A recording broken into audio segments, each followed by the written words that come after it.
Delight Education. Today we are going to learn about the future tenses. Future tense, bhavishya kaal. Basically, it is divided into three: simple future, continuous future, and perfect future. આજે આપણે ભવિષ્યકાળ વિશે શીખીશું. જેની તમે સાદો ભવિષ્યકાળ, ચાલુ ભવિષ્યકાળ, પૂર્ણ ભવિષ્યકાળ. So let's understand very basic આપણી local language ની અંદર में what is the difference between these three future tenses. સાદો ભૂતકાળ કોઈ ભવિષ્યના રિલેટેડ આપણે જ્યારે માહિતી આપીએ ત્યારે આપણે સાદો ભવિષ્યકાળ યુઝ કરીશું. મતલબ હું કાલે આવીશ, હું કાલે જઈશ, હું 2 કલાક પછી ખાવા ખાઈશ, હું નવો ફોન લાવીશ. આપણું વાક્ય કઈ પૂરું છું? આવીશ, લાવીશ, કરીશ, હું એક્ઝામ આપીશ. આપણું વાક્ય પૂરું છું so you are informing the action. હું કાલે નહીં આવું, અમે તો ભરૂચ જવાના છે, અમે તો ભરૂચથી આવું લાવીશું, અમે ઇંગ્લેન્ડ જવાના છે, અમે આ કરવાના છે. બરાબર, કરવાના છે ભલે છે આવી ગયું but it's a future course of action. યા તો સો આવી ગયો, મતલબ કરીશ, લાવીશ, આવીશ, જઈશ ને એને રિપ્રેઝન્ટ કરશે will. એને રિપ્રેઝન્ટ કરશે will. ફોર એક્ઝામ્પલ, હું આવતી કાલે ભરૂચ જઈશ. I will go to Bharuch tomorrow. હું નવી કાર ખરીદીશ. I will buy a new car. હું એક્ઝામ આપીશ. I will give exam. મારો ભાઈ નવો ફોન લાવશે. My brother will purchase a new phone. આજે અમે future tense શીખીશું. We will learn future tense today. Simple આપણું જે V1 છે, ક્રિયાપદનું પહેલું રૂપ છે, એની આગળ આપણે will લગાવી દઈશું એટલે આપણું future tense થઈ જશે. So let's understand. હવે આપણી પાસે ત્રણ સિમ્પલ ટેન્સીસ થઈ ગયા: simple present, simple past, simple future. એક ડિફરન્સ સમજી લે. રાઈટ, બધો में હું એવું પહેલા જે ટેન્સ में subject verb object, subject second verb object, subject will verb object. So ત્રણે ત્રણનું આપણે જોઈએ. ત્રણે ત્રણ માહિતી: વર્તમાનની માહિતી સિમ્પલ પ્રેઝન્ટ ટેન્સ, ભૂતકાળની માહિતી સિમ્પલ પાસ્ટ ટેન્સ, ભવિષ્યની માહિતી સિમ્પલ ફ્યુચર ટેન્સ આપે. સો આપણે સમજી લઈએ. For example, I will buy a new car. I will buy, હું નવું કાર ખરીદીશ. બરાબર. બીજું, ઓલરેડી મેં કાર લઈ લીધી, હવે હું તમને કહું છું I bought a new car yesterday. મેં કાલે નવી કાર લીધી. બરાબર. હવે અભી મેં કેવું હોય તો અભી હું કરે છે I buy a new car. હું તો નવી કાર લઉં છું. રાઈટ. સો એનો મતલબ પ્રેઝન્ટ ટેન્સ. ફોર એક્ઝામ્પલ, ફરીથી એકલું આપણે એક્ઝામ્પલ લઈએ. I eat banana. હું કેળું ખાઉં છું. બરાબર. અભી હાથ મેં છે, હું ખાઉં છું. યા તો હું તમને કહું છું કે હું ખાઉં છું, મને કોઈ પ્રોબ્લેમ નથી. બરાબર. હવે સમજી લો કે મેં 2 કલાક પહેલો ખાધું. I ate banana 2 hours ago. બરાબર. હવે હું ઘેર જઈને કેળું ખાઈશ. I will eat banana when I go home. ત્રણે સમજ પડી ગઈ. સો નથી આપણે એમિઝા લીધું, નથી આપણે વોઝવેર લીધું, નથી આપણે વિલ બી લીધું. સો સિમ્પલ પ્રેઝન્ટ ટેન્સ में ક્રિયાપદનું પહેલું રૂપ, સિમ્પલ પાસ્ટ में વર્બનું સેકન્ડ ફોર્મ ને સિમ્પલ ફ્યુચરની અંદર में will વાળું રૂપ લઈશું. સો આ સૌથી ઇમ્પોર્ટન્ટ ટેન્સીસ સિમ્પલ ટેન્સીસ. સાદા કાળ સૌથી important. I play cricket, I played cricket, I will play cricket. I drink water, I drank water, I will drink water. I open a bank account, I opened a bank account, I will open bank account tomorrow. So આ ત્રણે tense થઈ ગયા. એનો negative બનશે not થી. I will come, I will not come. I will go, I will not go. I will speak, I will not speak. I will learn, I will not learn. ને question બનશે WH will subject verb object. For example, will you come with me? તમે મારી જોડે આવશો? Yes, I will come with you. Will you buy a new car? તમે નવી car ખરીદશો? Yes, I will buy a new car. Will you give exam? Yes, definitely I will give exam. Will you read a newspaper? Yes, if I will get a time, I will definitely read a newspaper. So એકલું will આવે તો હા ના મેં જવાબ દેવાનો. Will you come? Yes, I will come. અને WH આવી જાય. What will you read? તમે શું વાંચશો? I will read newspaper. When will you read? I will read when in my free time. With whom will you read? I will read with my brother. બરાબર. સો એને WH question કહીશું. એકલું will આવે તો હાનાનો જવાબ ને WH આવે તો સ્પેસિફિક ઇન્ફોર્મેશનનો જવાબ આપવાનો. સો જે ક્રિયા ભવિષ્યમાં થવાની હોય એની માહિતી આપો, એના માટે આવશે સિમ્પલ ફ્યુચર ટેન્સ.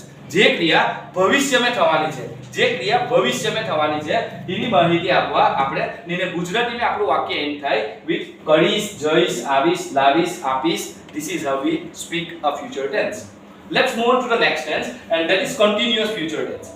જે ક્રિયા ભવિષ્યમાં ચાલુ હશે, જે ક્રિયા ભવિષ્યમાં ચાલુ હશે મતલબ 2 કલાક પછી હું આવું કરતો હશે, અઠવાડિયા પછી હું આવું કરતો હશે, 1 વર્ષ પછી હું આવું કરતો હશે, આજના વારે વારે આવું કરતો હશે, આવતો સન્ડે હું આવું કરતો હશે, અભી હું 8 વાગે હું આવું કરતો હશે, જતો હશે, આવતો હશે, અમે કરીશ, અમે કરતો હશે, અમે બોલીશ, અમે બોલતો હશે, અમે લખીશ, અમે પર્ટિક્યુલર ટાઈમ પર લખતો હશે. ફોર એક્ઝામ્પલ આપણે ખાવાની વાત છે તો અમે આપણે શું કહીશું હું ખાઈશ ને અમે શું કહીશું હું 2 વાગે તો ખાતો હશે કોઈ પર્ટિક્યુલર ચોક્કસ ટાઈમ પર ક્રિયા ચાલુ હશે તે દર્શાવવા અહીંયા આવશે હું સાંજે ક્રિકેટ રમીશ આપણે ઇન્ફોર્મ કર્યું એટલે 6 વાગે તો હું ક્રિકેટ રમતો હશે I will be playing cricket at 6 o'clock બરાબર છે હું ઘેર જઈને પૈસા આપીશ બરાબર હું આટલા વાગે પૈસા આપતો હશે બરાબર હું ઘેર જઈને હોમવર્ક કરીશ I will do my homework બરાબર હું 4 વાગે તો હોમવર્ક કરતો હશે સો આની અંદર શું આવશે કોઈ પર્ટિક્યુલર ટાઈમ હશે कि જે ટાઈમ પર એ ક્રિયા ચાલુ હશે therefore we are going to use continuous future tense એક નોર્મલ ઓપરેશન में આ બહુ ઓછું વપરાય લોકો અને ઓછું બોલે પણ એક હાયર લેવલ પર જો આ ટેન્સ આવશે હાયર લેવલ પર ફ્યુચર ટેન્સ આ બહુ સારું રિપ્રેઝન્ટ કરે બરાબર છે સો કહેવાનો મકસદ છે કે ભાઈ જઈશ જતો હશે આવીશ આવતો હશે કરીશ કરતો હશે શીખીશ શીખતો હશે બંનેમાં ડિફરન્સ સમજ પડી ગઈ કોઈ પર્ટિક્યુલર ફ્યુચરના ચોક્કસ ટાઈમ પર ક્રિયા ચાલુ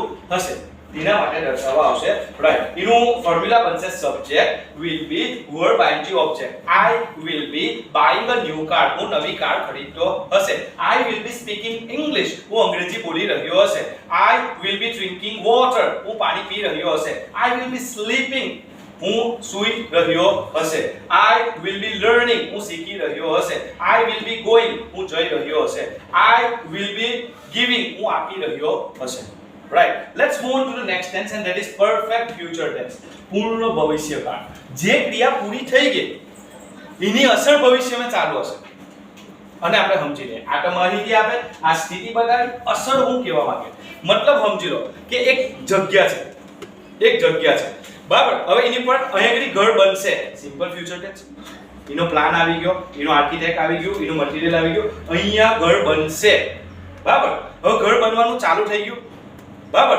તો આપણે શું કહીશું આ જગ્યાએ ઘર બનતું હશે બરાબર પહેલું બનશે અહીં બનતું હશે ક્રિયા ચાલુ થઈ ગઈ અહીં શું આવશે 3 મહિના પછી તો બની ગયું હશે સમજ પડી એને આપણે કહીશું પરફેક્ટ ફ્યુચર ટેન્સ ફરીથી આપણે જોઈએ હું 2 વાગે હું ઘેર જઈને ખાઈશ સિમ્પલ ફ્યુચર ટેન્સ 2 વાગે તો હું ખાતો હશે કન્ટીન્યુઅસ ટેન્સ 2:30 વાગે તો મેં ખાઈ લીધું હશે આઈ વિલ હેવ ઈટન એ ક્રિયા ભવિષ્યમાં તે ટાઈમ પર પૂરી થઈ ગઈ હશે for example I will learn English હું શીખીશ નેક્સ્ટ 2 મહિનાનું ઇંગ્લિશ શીખતો હશે I will be learning English for next 2 મહિના પછી હું ઇંગ્લિશ શીખી ગયો હશે I will have learn English by 2 months next આપણે તમે લઈ લે કે ભાઈ આઈ વિલ પ્લે ક્રિકેટ હું ક્રિકેટ રમીશ 6 વાગે તો હું ક્રિકેટ રમતો હશે I will be playing cricket at 6 o'clock બરાબર 7 વાગ્યા સુધી મેં રમી નોઈ ગઈ હશે I will have played cricket by 7 o'clock સમજ પડી કે વાત સો જે ક્રિયા ભવિષ્યમાં થશે એની અસર ભવિષ્યમાં હશે તેને દર્શાવવા આવશે બરાબર છે સો કહેવાનો મતલબ કરી નોખ્યું હશે ખાઈ લીધું હશે પી લીધું હશે જોઈ લીધું હશે તેના માટે આવ્યું આવશે બરાબર સો ફરીથી એક એક્ઝામ્પલ લઈ લે before we end this right I will teach grammar હું તમને ગ્રામર શીખવાડીશ right Monday I will be teaching you grammar હું તમને ગ્રામર શીખવાડતો હશે બરાબર ટ્યુઝડે સુધીમાં તમે ગ્રામર શીખી લીધું હશે you will have learned grammar by Tuesday બરાબર યુ વિલ ગીવ એક્ઝામ સમજી લો કે 13 તારીખે તમારી પરીક્ષા છે you will be giving exam on 13th બરાબર 14 સુધીમાં એક્ઝામ પૂરી થઈ ગઈ છે exam will have completed by 14th exam will have completed by 14th બરાબર છે સો થેન્ક યુ